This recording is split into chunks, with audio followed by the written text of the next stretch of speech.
everyone.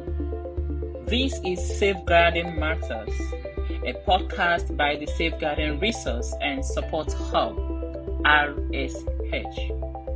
RSH supports organizations in the health sector to strengthen their safeguarding policy and practice. I am Oluchi Ihedoro, the national representative for the Nigerian Hub. In this podcast series, we will discuss matters related to safeguarding in the health sector. We will have conversations with thought leaders and practitioners who can offer insights that can help us all to better understand safeguarding and improve our practices. In this episode, we will be listening to a radio interview, 104.5 Love FM, Abuja, with Sylvia Nwoko. Sylvia is the communications officer for RSH Nigeria.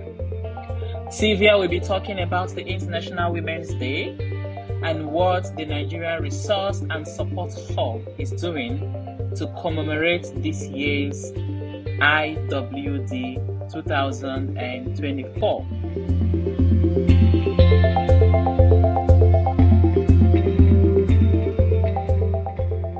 In commemoration of Women's Day or Women's Month, we're still on the talk on women, and today I have a very wonderful and special person with me in the studio. I have Sylvia Nwoko from RSH. Good morning to you, Sylvia. Good morning, Peniel. Thank you for having me. We know that the theme for this year is gender inclusion, right? Bridging the gap. They have inclusivity for women.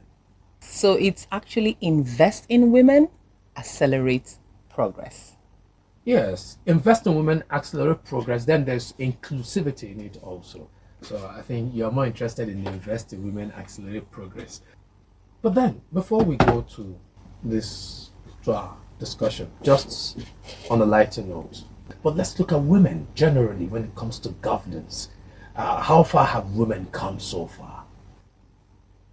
Women have come a long way, sincerely. I think, from my perspective, it depends on the society. So for some societies, the patriarchal norms seems as though it's keeping the women down. For some more exposed societies, I would say they are more inclusive and they give equal opportunities for women. So generally, I would say a lot of progress is being made. Women are taking strides. Women are bringing things to the table and taking fantastic positions and making amazing decisions. Let's go straight to business this morning. Can you just share with us the significance of the International Women's Day theme to RSH? Absolutely. Thank you once again. So the theme for International Women's Day 2024 is Invest in Women, Accelerate Progress. And this theme holds profound significance for us in RSH. It embodies our commitment to keeping people safe, because that's actually what we do at RSH. Safeguarding is all about keeping people safe. And so specifically for us, this involves fostering gender equality and empowering women globally whilst doing no harm. That's what safeguarding is all about, doing no harm. And so this theme resonates deeply with us because we recognize that investing in women not only benefits individuals, but also the society as a whole. When women are given opportunities, whether in education, employment, healthcare, it accelerates progress in various spheres, from economic growth to social development. There is a common saying, I'm sure you've heard, that when you empower a woman, you empower a village. And so in today's world, where gender disparities persist in many areas, including access to education, healthcare, things as little as that. So prioritizing investment in women is actually crucial. And by so doing, we can unlock the immense potentials and drive positive change for generations to come. Sylvia, something happened of recent. I'm sure you're aware of Adora, right? You had the story of Adora, the new CEO of Zenith Bank. Yes. And it's been all over the social media. That on its own has generated another topic of discourse where people are saying, if you think that investing in a woman is a waste of time, you can just look at this. Beautiful and also intelligent. I just want to, the banking sector, women are beginning to take their place as far as the banking sector is concerned. And if we look at the theme of the year also, we're talking about like accelerate progress and then gender equality through economic empowerment. Can we see this? Can we say that we're seeing it play out right now in our society? Oh, most definitely. Thank you very much for that. Yes, it is playing out. When women rise in the ranks in their different careers, it has actually shown they do more. I don't know if to use the word that women find it easy to multitask and manage things. And so when given the right opportunity and the safe space and the right environment, women thrive. And just like you rightly said, we can see it in Adora. She has grown in the ranks and she's doing excellently well. So yes, when women are given the right environment, they do thrive. Well, so what does this theme mean to you? You're speaking with so much passion this morning. What does the theme for this year mean to you, and why is it crucial in today's world? But then also, for RSH Initiative for International Women's Day, tell us more about it. The Resource and Support Hub, RSH Nigeria, we are committed to commemorating the International Women's Day. And in our commitment to commemorating this day and to focus on investing in women to accelerate progress, this led us to develop a resource. I should have mentioned that from our name, Resource and Support Hub, we are an online hub where we provide loads and loads of free resources to civil society organizations, which are also beneficial to a lot other organizations, even if they are not civil society organizations. And so back to what I was saying, that so our commitment to investing in women to accelerate progress led us to develop yet another impactful resource called ABCD of Safeguarding Women and Girls. This particular resource is just a set of quick and easy to remember recommendations for organizations on the safeguarding considerations that they should adopt in keeping women and girls safe in the work and interventions that they do. Now, I want to draw a little bit on this. Africa generally, some will say, have this patriarchal nature where women are not given the space to do what they really have to do. But at least for the first time, we have seen a female president in Africa. And I, for one, I'm hoping that someday I'll have a Nigerian female president. But then, let's look at Africa. Do we see more of that? You know Helen Sirleaf, Johnson Helen Sirleaf. You know, when she became president in Africa, people were like, wow, is this really possible? A female president in Africa. Do we see more of this? Do you hope to see more of this? Yes, definitely. I do hope to see more of this. However, like I said, it is a culture, so it depends on the culture of the people, their beliefs, their systems. So how aware are they? How exposed and acceptable are they to have inclusion in their processes and systems? That's what would lead to, for example, like you said, having the female president. So I wouldn't group Africa as a whole. I would take each country as a whole. So if that particular country has been able to accept the diversity and inclusion and are able to push and support a woman to become president, that is so commendable. So that is what we hope every other country would do. But like I said, it starts with the culture, with deep-seated norms of that particular country or society, as it were. How does RSH contribute to empowering women and girls? We have so many initiatives. However, one of the ways that we contribute to empowering women and girls is by providing access to resources and tools for gender equality and women rights. Back again to the resource I just talked about, the ABCD of safeguarding women and girls. Because our target audience are less resource CSOs, so we develop things for their benefit.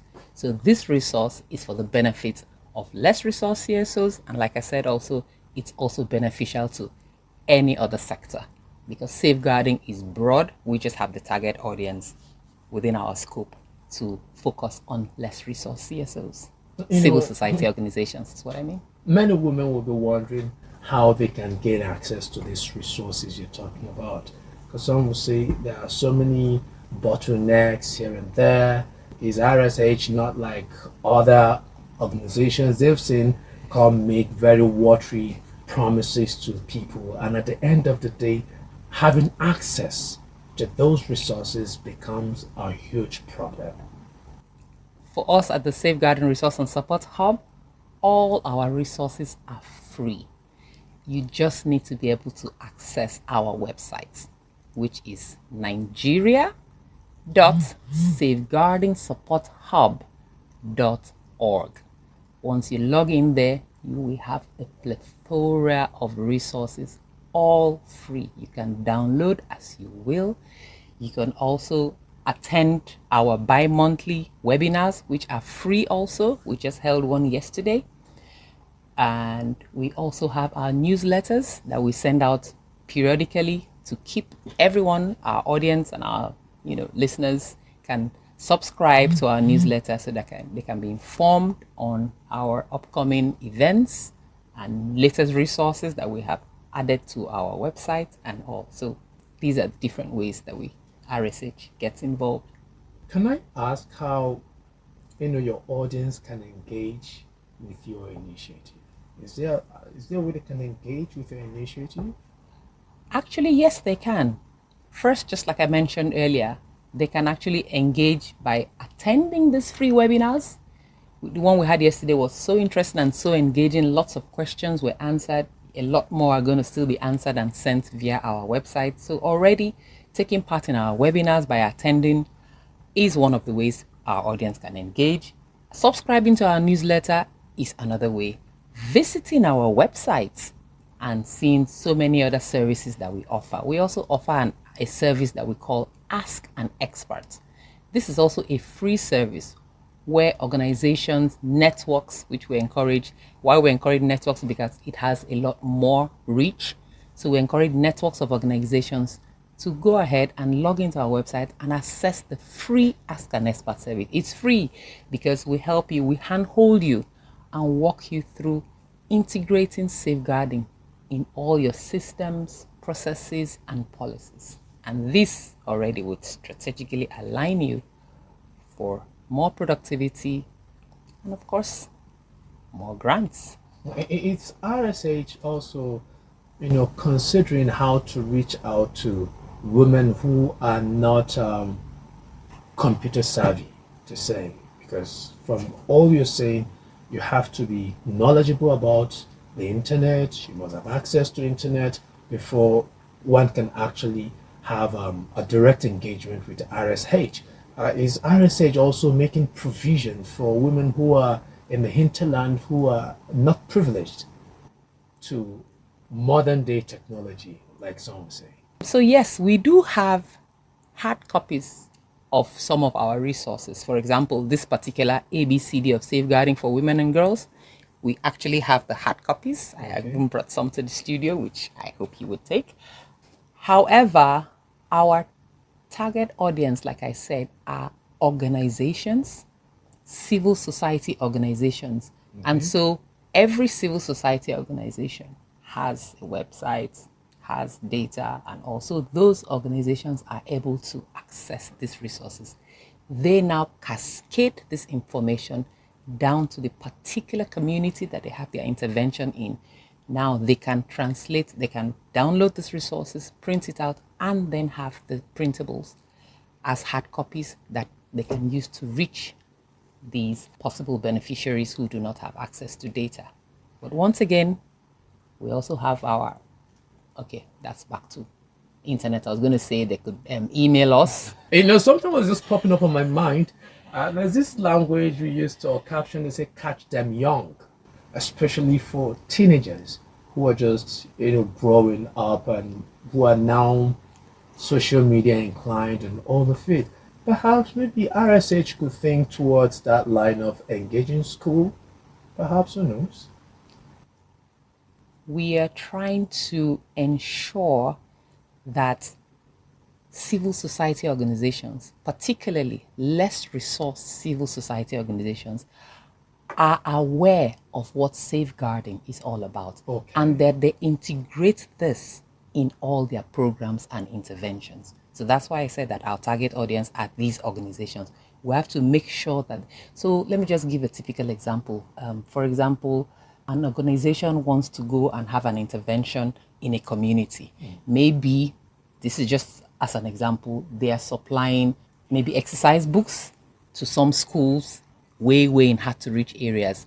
And in going to do that, as they plan to do that, they get all their staff ready, everybody's well trained, they get all the goods together, and then they go into this community. While the staff are actually doing the work, for example, they might have forgotten that maybe the driver is also seen as a member of, as a part of that organization in the eyes of the community. And so while the staff of the organization go in to do their work, the driver could just, go somewhere maybe to eat, and for some reason is involved in a safeguarding breach. Maybe he talks to a minor and has some inappropriate relationship or communication with a minor. That is a safeguarding concern. That's a safeguarding breach, and it is seen as the organization doing that.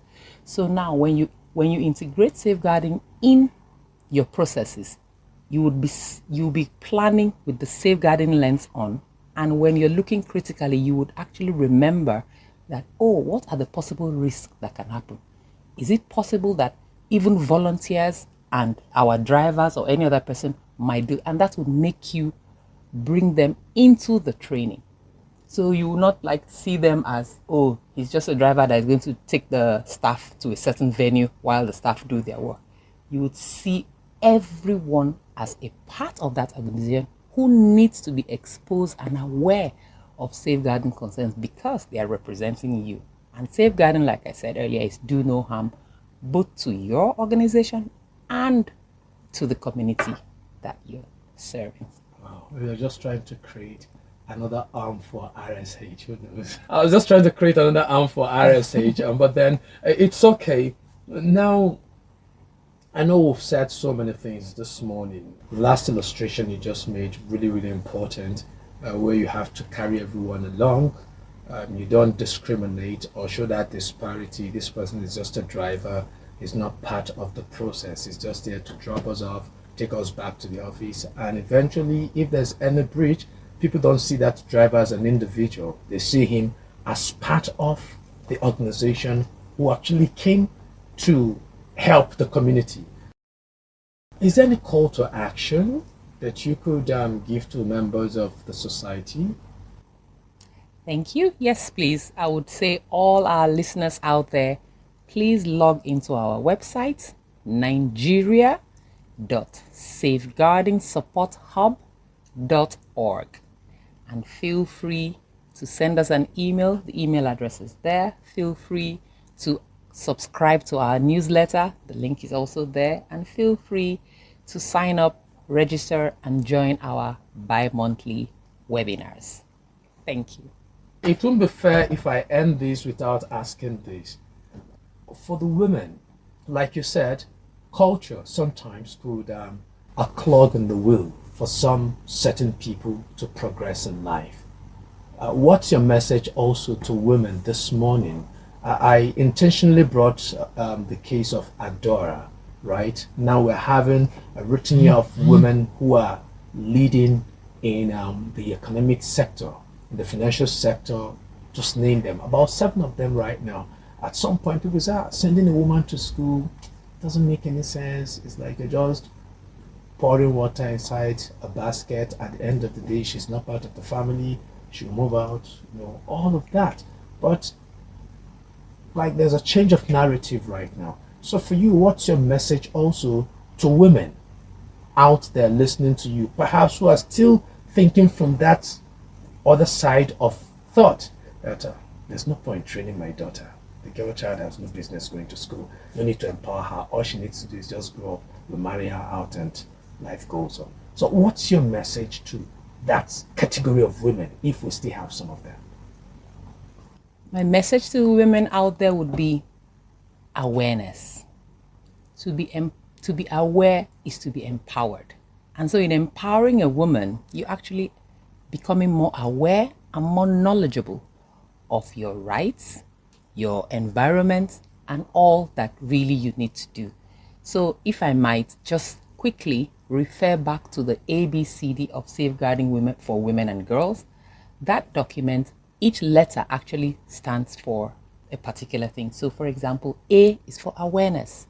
We're trying to say that, so for example, in choosing an event for a woman's activity, you need to be considerate. Don't choose an event where maybe there's just one toilet and then the women have to struggle with the men. Choose a venue where there is actually a separation so that women feel comfortable. Also, for example, B is for bystander intervention. Don't be a bystander. Speak up. If you see something, just like my colleague says, if you see something, say something. And this also includes the men. We encourage them to also say something. The C is culture. In culture, organizational culture, every organization should have zero tolerance for inaction to sexual exploitation, abuse, and harassment, commonly called SEER. And then the D is for disability inclusion. When you're planning for any program or intervention, you need to be aware and sensitive and have the approach to disability inclusive safeguarding.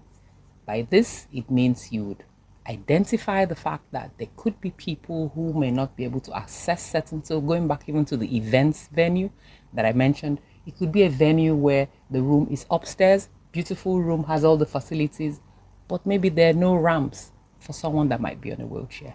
So all of these awareness, just being aware of all of these key points already would make you more successful in your interventions and in your programs, and it will make the women more comfortable, more confident, and more empowered to step out and do whatever task is required of them. So once again, to the women out there, being aware, being knowledgeable, and being confident in what's expected of you will make you step out and succeed. Thank you. What a way to wrap it. Be aware, be knowledgeable, and be confident. I think I like that. Be aware, awareness, and talk about confidence, show it, and be knowledgeable. It will really go a long way. Thank you very much, Sylvia Nwoko from RSH. I hope to have you some other time again. Thank you, Peniel. It's been wonderful being here. And to all the women, once again, happy International Women's Month. Just know that we love you, and we wish that, like I will always say, I wish that someday I will see a female president. Well, Sylvia, thank you very much for your time today.